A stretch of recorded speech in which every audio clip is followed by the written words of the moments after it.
The Cynic returns home.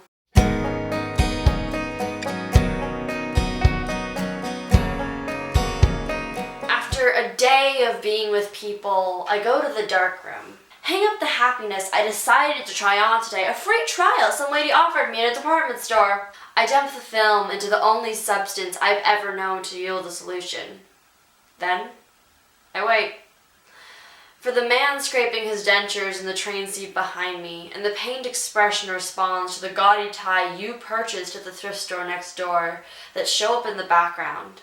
That's why I don't like photos with extreme depth of field, because they fill in the blanks we were supposed to paint with independent thought.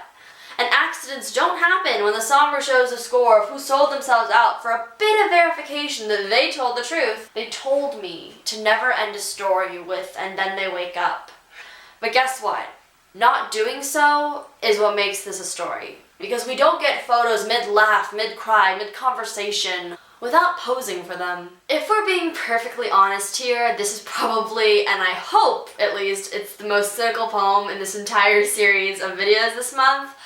I've never said I wasn't depressing, I never said I wasn't angry, but I try my best not to be cynical. And the best way to describe this poem really is just my own perspective on a very different perspective of what it could be like after a full day of activity and just walking around, which I had done that day. I went around Chipping Campden, which is the Cotswolds of England, and I just thought about all the events that happened today, and I gathered on the little details and just the occurrences and the lines of dialogue that I had heard, well, conversation because it was real life, that I had heard between people and my family that I was with at the moment.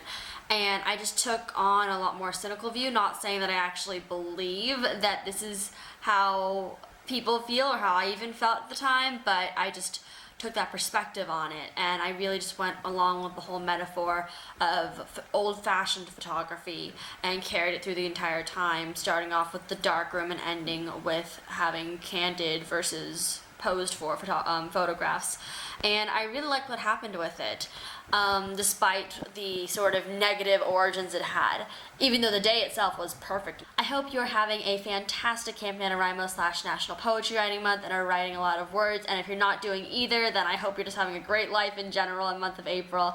I certainly am. Tell me in the comments below what you are currently writing, what you would like to write if you aren't at the moment. Thank you so much for watching. I hope you're having a great day. Keep calm, write on, and I'll see you in a video very soon.